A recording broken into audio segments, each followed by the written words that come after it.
నా కళ్ళను కాటేసింది, కాలం మాటేసింది, నా కళ్ళను కాటేసింది.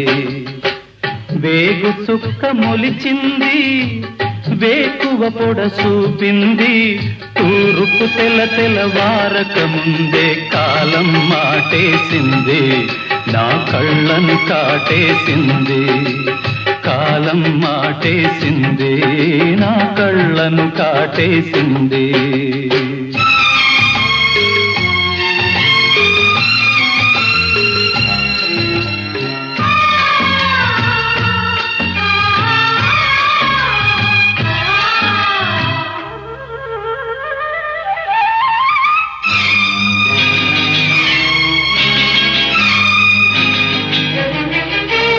జీవితమంటే కల కాదు, అది కవులు రచించే